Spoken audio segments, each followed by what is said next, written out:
Hi, I'm Rob Vanstone. Welcome to the latest Rider Rumblings video podcast.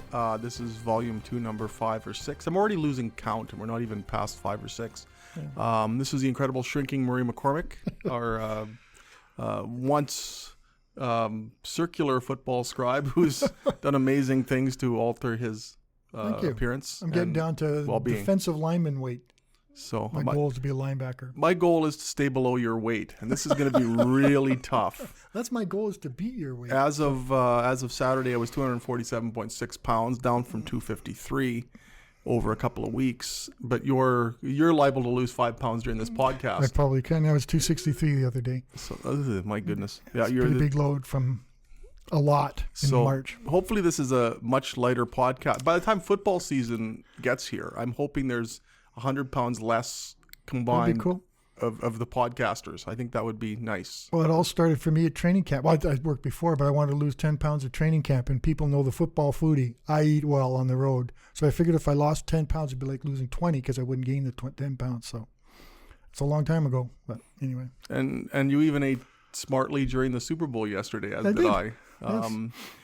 Of course, it's pretty easy not to eat a lot when you're sleeping, and that's the point I reached watching that game. I almost lost consciousness twice during the fourth quarter. It's one thing to say you like defensive football. That was awful.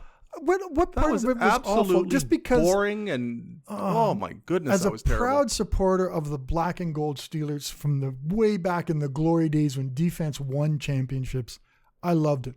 I loved it's a strong word. I liked it. I didn't find it bothersome. I wished Goff had played better, and I wish Brady had played better because I think more offense would have been a little more fun to watch. But you got to like defense like that. It was hard-nosed, smash mouth, in your face. The cornerbacks for the Patriots stood up big. I like the way the defensive line on the Rams played.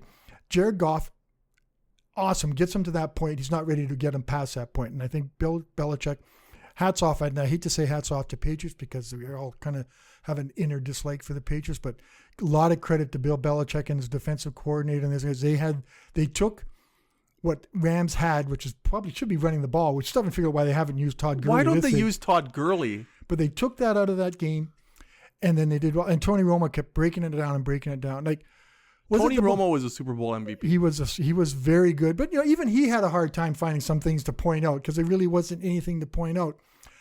He called the first missed field goal by Gostkowski. Gostkowski. Like that was uncanny. 8 punts, in a row. 8, and that's the Riders. Which takes us nicely into the Saskatchewan-roughriders. I know, that was like their grunt and punt offense that you so aptly named. That's a lot of punts, but boy, they just couldn't seem to get anything going. And I give the Patriots all the credit. Like, I meant to look this up. I guess I was kind of got busy, but has Brady been in the league for 18 years? Actually, the first Super Bowl they won was his second year. And one of the Patriots' other quarterbacks that first year was... Drew Bledsoe? Was an ex-Rough Rider. Oh. Michael Bishop. Was he really? Yeah. Really? Holy smokes. Michael Bishop and Tom Brady were on the Rough Riders. I mean, on the Patriots in 2000.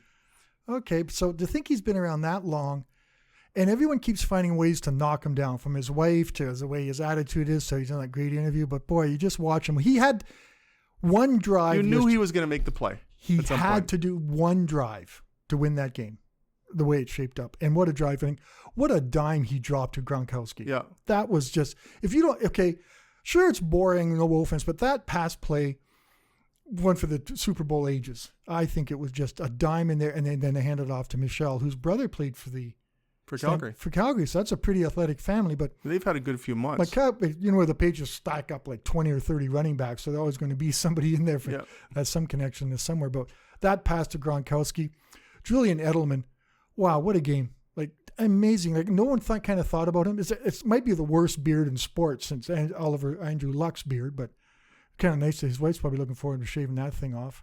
But here's what bugs me, though. Here we go. Here's my Patriots rant. Julian Edelman missed the first 4 games of this season, PEDs. Throwing to him was a quarterback who was once suspended because of the Deflategate scandal, or whatever you want to call it. Yeah. And coaching them both was Mr. Spygate himself, Bill Belichick. So if you look at the 3 of the principals in that game, They've all been suspended by the National Football League. No wonder people don't like the Patriots. That's true. That's a very good point. And it's I did wonder where they'd be if but that's There's a the great rules. column in the USA Today. Is there? About Today? about how there's sort of a double standard when you look at football. People don't really look at a PED Exactly. cheat in football and focus that much on it. Whereas there's athletes in Major League Baseball who are never going to make the Hall of Fame because of perceived or actual use of PEDs. We're talking about Roger Clemens. We're talking about Barry Bonds, etc. And in some cases, that's speculation as opposed to anything that's been verified. Yet when there's verifiable use of PEDs in the National Football League, the guy wins the Super Bowl, gets MVP, and nobody even mentions it except the USA Today. I find even when we write stories about CFLers getting caught for PEDs, it barely budges the needle. It barely registers. I think people don't. I don't think people don't care. Maybe they just do what you got to do, and you get caught. You kind of say you bad boy. Slap. They on never the say that though. They say, "Oh, gee, I don't know what happened to my. Gee, something got in there somehow. Yeah. It was inadvertent. I was taking a nasal spray, and all of a sudden I grew an antler." Like, or they say, honestly. Or the odd guy does come up and say, "No, they never." I don't think a guy's ever come up and admitted to taking it because maybe I just like somebody once to say, "Yep, I did it. I was trying to. I think Andy Pettit did that when he was nailed when he was pitching for the Yankees. Yeah. And he just I took Well, it. Marcus Thigpen never said he took it, but I kind of bet that he got caught. Well, I don't know how he got caught. He got caught too. Just come out and say, look, all of these things aren't inadvertent. The athletes know what they're putting in their bodies more than anybody. Their body is their career. So for people to think, that's, I don't know. It's the old Ben Johnson defense from 1988. How did that get in there? Come on. He's got it. Honestly. But more exciting than the PEDs and in the game, the commercials were awesome. I have to admit, I didn't realize for the first couple I watched of the Canadian version, so I kind of where Western Pizza went to. I said to my wife, what happened to all the Canadian commercials? Are they out there in the netherworld just sort of floating, hoping the rules get changed? And Donald Trump took credit for the commercials, the real commercials being available in Canada. Did he? I missed that interview. Yeah, during his interview with Face the Nation, he thank you, talked Donald about Trump. the wonderful things he's done Make for Canadian Canada viewers. great again, I guess. That might be the best phrase of that. But I was telling my story. I didn't realize the American commercials were on until I saw this interesting one about some water that has alcohol in it. I thought, that's weird. What's that doing on Canadian TV? And then so basically I didn't go to the bathroom other than the game would provide many opportunities. You're not eating anymore. You don't need to go you to still the drink lots of water. And so you still have, fortunately there's enough breaks in the game that you could go to the bathroom and cut up. I went for a walk at halftime. Did you? I went for a nice half-hour walk at halftime in the old press room, which that was the longest halftime in the history of Super Bowls, and I didn't miss anything by the sounds. It sounds like it was bad. I kind of liked it. Lots of fireworks, lots of different music going on, and I was kind of entertained. I don't know what I expect from Maroon 5. I can't remember. I only know one song they do, and I can't remember what. They only know one song as well. They kind of all sounded the same, and I didn't know when Adam Levine took his shirt off. I didn't know whether to listen to him or read him because he was inked. Like there was a lot of tattoos on that guy, and he's in pretty good shape too. So they don't skimp on the halftime show for the Super Bowls, and I think you kind of got to watch it because you see what they can do with electronics and stuff and fireworks and things like that to make it a whole better show.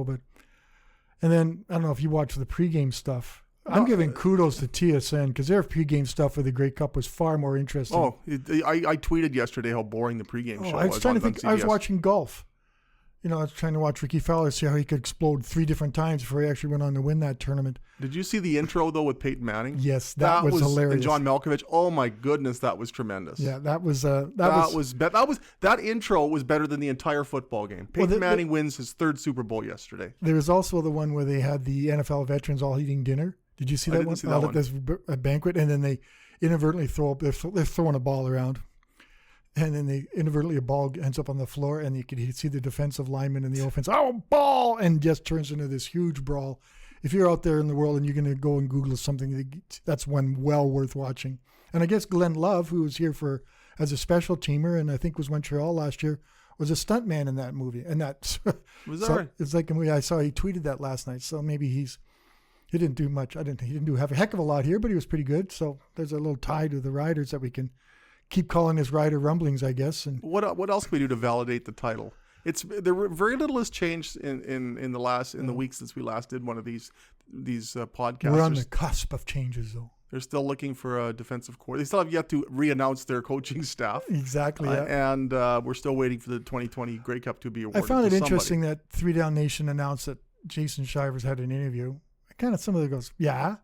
Well, they're going to have an interview. You got to have an interview. So that's interesting. I still think he's going to be the front runner, and he's going to probably land the job unless he blows up his interview. Don't they need more experience on that coaching staff, though? If you look at it, you got a first time head coach. That's a good point. You're likely going to bring back Stephen McAdoo, the offensive coordinator of a team that was absolutely awful on offense last year. Yep. And now you're going to, if it's Jason Shivers, and this may prove me wrong, but first time defensive coordinator. But he's been so around. Your 3 principal positions on the coaching staff, rookie, and coming off awful year. Is that the kind of coaching staff that you really need? Shivers has been around this defense and this scheme since 14. Like and he's been around the Chris Jones world since 13 with the Argos a little bit. So he kind of knows what's going on. I don't think he's inexperienced, but I don't think he's not capable of doing the job, and he knows what it's going to do. And maybe, but you're crossing your fingers. You don't know. Well, they're crossing your fingers with Jeremy O'Day. The whole staff is a cross your fingers type thing right now. Not saying Jeremy O'Day hasn't done it, but the 6, so whatever he did in 15 for how many months was it? 4 months? Well, whatever. And he did make a pretty good trade. Effective August 31st, 2015. And he made some good trades in there too. I think he got Crapina. Sorry, Tyler. I'll remember it next year. But I can pronounce the next guy's name, Jerome Messam. But yeah.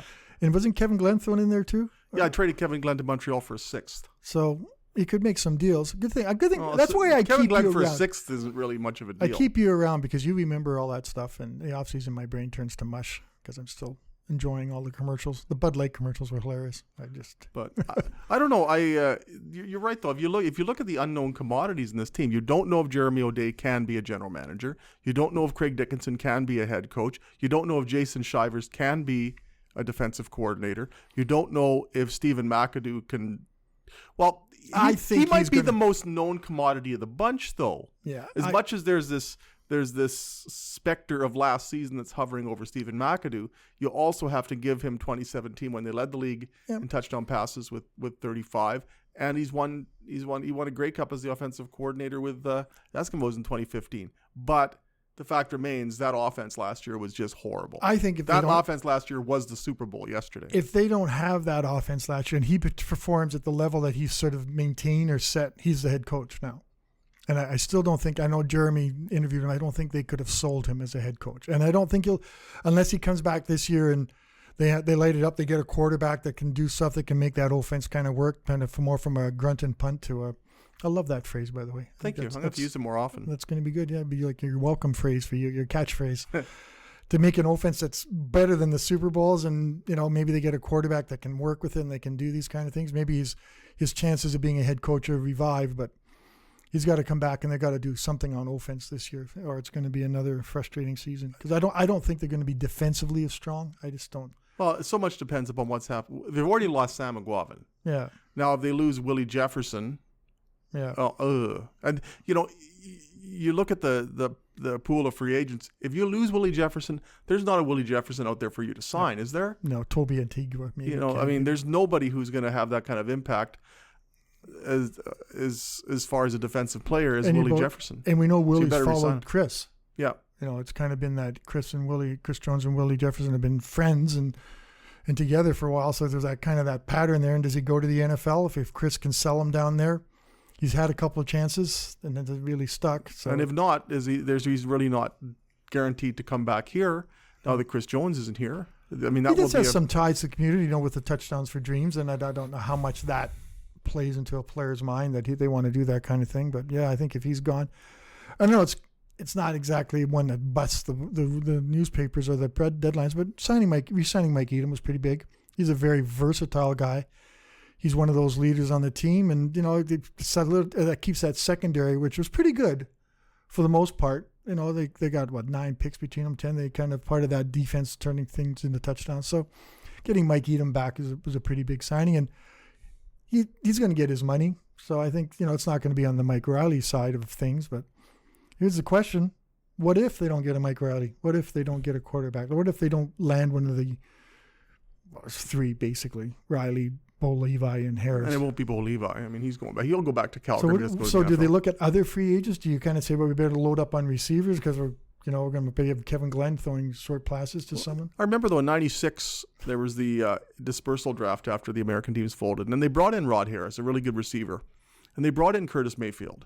And they already had Don Narcisse. And they had Dan Farthing. But they didn't have a quarterback. So it didn't matter if they had pretty good receivers.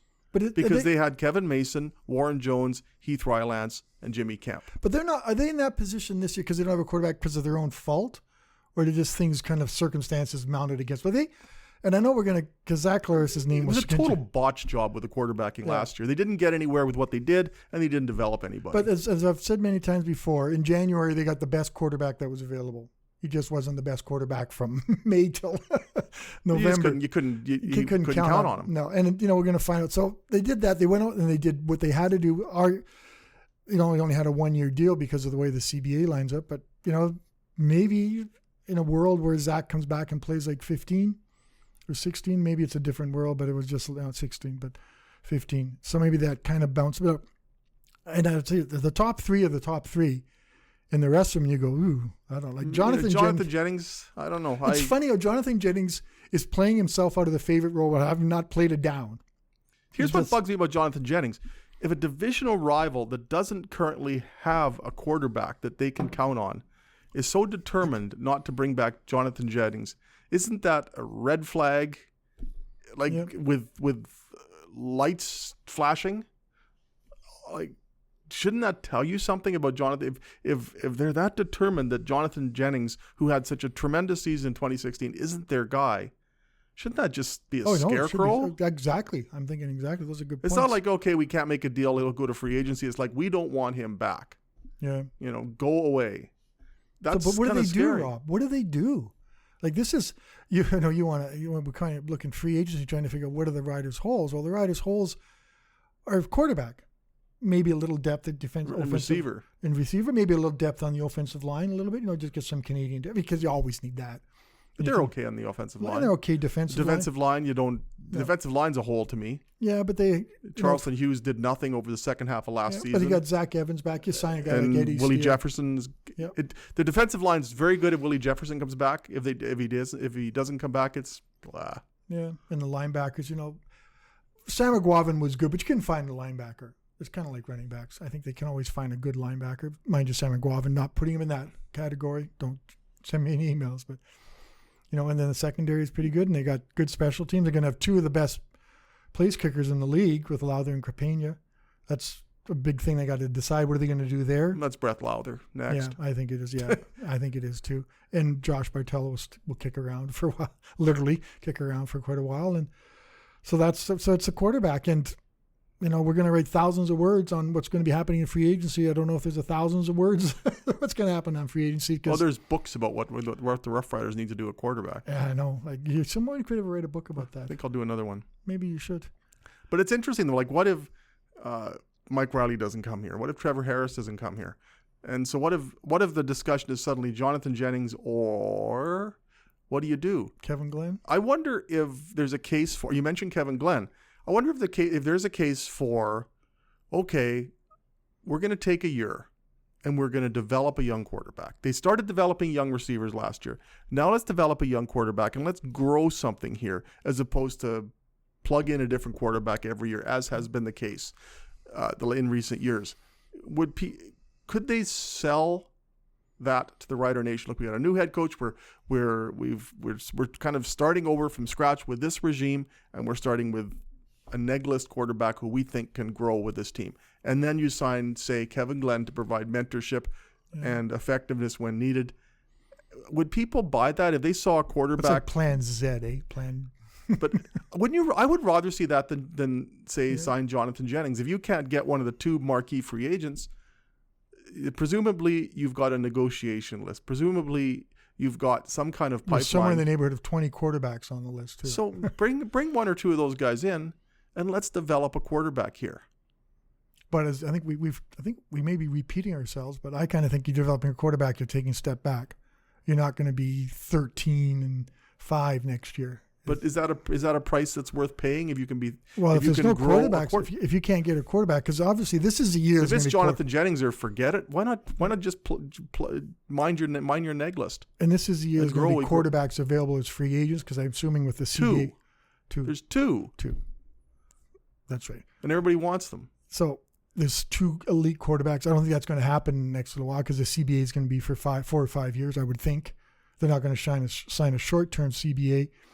So there won't be this great glut. I don't know, can you call 2 quarterbacks a glut?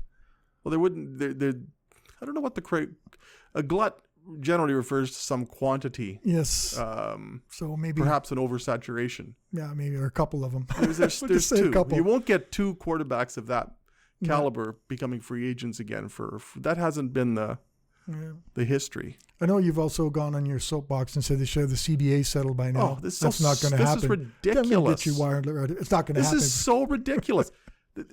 February 12th is a free agency deadline. They're going to Germany. They're going to Mexico. They're going to all these places. Sit down and get this deal done. And I realize it takes 2 parties to negotiate. But the CFLPA and the CFL should be they should be negotiating around the clock right now, because the players aren't exactly stampeding to come to open up negotiations either, and it's up to them, what I understand. Okay, you're Randy Ambrosi. You rent a room, say you rent a conference room at a hotel in Toronto, and you sit there with a coffee and you take a picture and you put it on Twitter and you say, "Hey, CFLPA, we're ready to start negotiating. When do you want to start?" Yeah. I don't know why the players are dragging their. And I know there was a good question. And it's to their benefit to have the CBA done by February 12th, because then you know what the cap money is. An interesting point is, though, there's no bonus money being paid in the off season right now. They're all going to get paid. Once the CBA settled, there's going to be all their money is going to go. But same token, these guys are going through a whole off season without any money, which is pretty tough. And that's as much as you like negotiating ploys, that's a great move on this league to do that, because these guys don't have any money. And that's going to make them even more hungry when it comes time. So why aren't they negotiating? I don't know. They've seen this date for coming for. They've known since 2014 that the deal expires in 2019.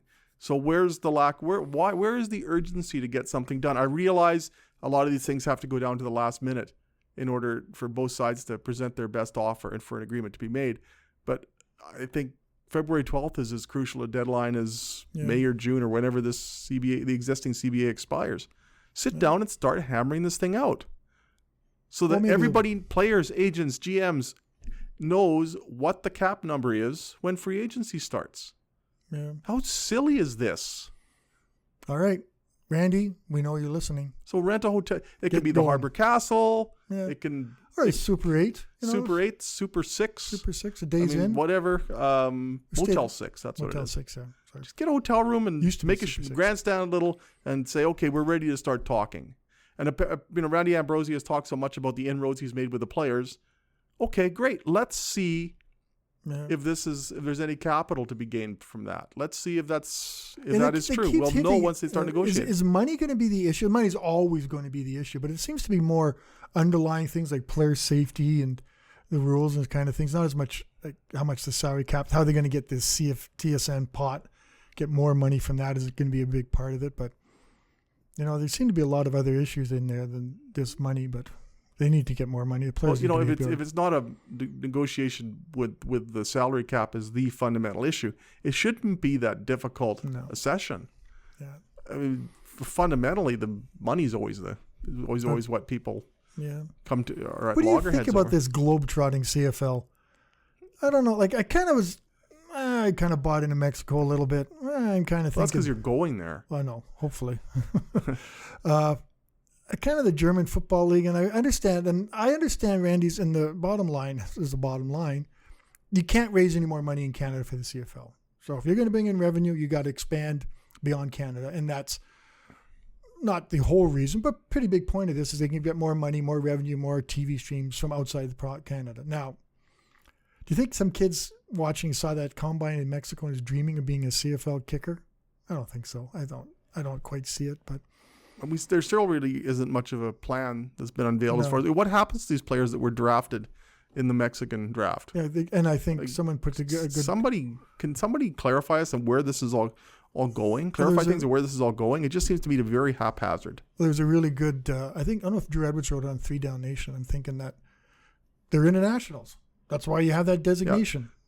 That's fine. That's what kids, because you always want to know it's an international, but that's what they're supposed to be. And that's a fine column if you're well researched and written. It's compared to a lot of other things that happens, but good for them. I agree with that. Make them internationals. It takes a whole part of it out of the game. Don't take the nationals. And then they're not going to play. Exactly. Make them an international, and the fifth string defensive back from Tuskegee Institute is further ahead in the game than a player from the Mexican Football League. Don't even think of making if they go there. They aren't nationals. They're internationals. So that's another. And even this German Football League, and sure they all play football, but are they going to come here and play in the CFL? And I like the idea of giving Jim Germany would have been a natural, wouldn't he? Yeah. Sorry, Dieter Brock.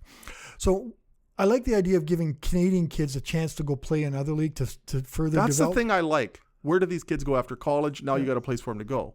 And it's kind of like junior football. What happens? A kid doesn't want to go to university, wants to play football after high school. Have great junior programs in Canada, outstanding. And the United States could do with that too, if that would probably help them. But I think give an opportunity, give them some chances to play. But are the Mexicans going to play Canadian rules down there? I don't understand that. And I don't even know what German plays. Do they play a mixture? I think they play American, don't Probably. I remember going back to my high school days, we played a mixture of Canadian and CFL and American. How do you do that? Well, it was pretty bad. I have no idea. I can't remember why we had 3 downs and 4 downs, and that was kind of weird. Yeah, I know. They played 12 guys though. As long as they didn't use 13. That's true. That's a sore point. Well, we can't count that. I'd better sign off now. No, we can't. We can bring that up again.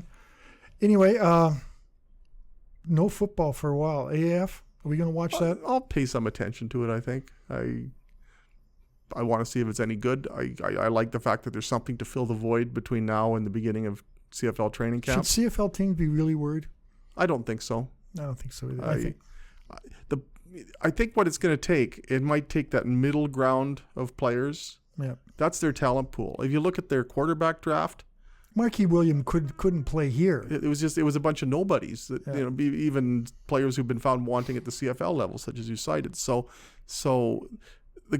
there's more money to be made for the really good players in the CFL than there is in the Alliance of American Football. But that middle ground, those sort of your 15th, 16th, 17th Americans, that's where they might be. Those are the guys. That's replaceable. The league survived the USFL and the World Football League and the expansion XFL. into the States. So it'll be fine. But guys like Sam McGuavin and Ed Gainey, these guys that come up, those are the type of guys that don't come up as big stars. You may lose out on them a little bit. And then when they get here, they get developed and they find our Canadian game suits them so well that maybe that's the type of player they might miss out on. And if they have to be, if they are losing some American players of substance, use more Canadians. That's true. Good idea. It is the Canadian football. Oh, you stole that from me. I was going to use that. Oh, can't have fun. That's my other soapbox. There's way too many American players in the Canadian football. It's the Canadian Football League. But I know, and we've had this debate, and it's probably going to. You watch the Canadian kids play. You're going to go spend maximum dollars to watch Canadian kids play. I enjoyed watching the Rams a lot more than I enjoyed watching the Rough Riders this season. Yeah, and this wasn't a great year for the Rams. You're a small group of people. It's take a look at the Rider offense and compare that to what the opportunity to go watch Noah Picton. I know. No contest. Good for him getting signed. I very rarely have left a U Sports and Canada West football game being disappointed. Yeah. The Canadian rules and the Canadian game will always be mightier than the cogs in the wheel. You need some American players to to enhance the quality of play, but do you need that many? You look at some of the receivers that the players of the Riders were trying to pass off as receivers last year. But by and large, Americans. That's your American. That's the best they can do, bringing in Americans. You might as well use Canadians. And I think you can apply that more widely. Use a dozen Americans and bring in Canadians. That's how you grow the Canadian game. Create more roster spots and create more positions in the team, starting positions in the team for Canadians. They're out there, and once upon a time they were out there. If you look at the golden age of the Canadian Football League, when there were 9 teams and there were a lot more Canadians starting than there are. No, but there are 9 teams then as there are now. Oh, okay. Sorry. But they used to have a lot more Canadians in the team than they do now, and there was no problem with the game. And since the 60s and 70s, the developmental system has grown exponentially in Canada. So the caliber of the Canadian player should be that much better than it was 30 or 40 years ago when the CFL used a lot more Canadians. So why aren't they using them now? The dynamic of a 9-team league hasn't changed, but the perception of Canadian players has changed. And I think at the same time they've improved over the same period. So what's this fascination with bringing in these marginal American players, bring in enough American players to help the talent level, and then use more Canadians? Holy smokes. And then you don't have to deal with worry about the AAFs and whatever fledgling leagues may emerge. For two guys who are scratching their head about what we were going to talk about before this started. I'm in a ranty mood today. You're in a ranty mood. I know. I better keep away from you. You're just in a cranky Rob Vanstone. Yes. Anyway, for the cheerful and svelte Murray McCormick. Yeah, svelte's a strong word. I'm the cranky, ranting Rob Vanstone. Thanks for being with us. We got to read our letter. Read it. All right. I think I kind of took over the hosting role today. All right. Please rate us on iTunes and leave a review. It helps us grow the podcast. If you'd like to send us a question, you can email Rob at rvanstone@postmedia.com, and we might read your question on the show. How many questions? Try the email address again. What did I say? You said robvanstone@postmedia.com. I did. It's R Vanstone. Oh, sorry. rvanstone@postmedia.com. rvanstone@postmedia.com. And we might read your question on the show. How many questions we had? We've had 0 since last week. That's good. So we're really growing. So we're really growing the letter. Anyway, send me some questions, and as you can see from this offering, we need some content. For Murray McCormick, I'm Rob, and we'll do this again next week. Take care.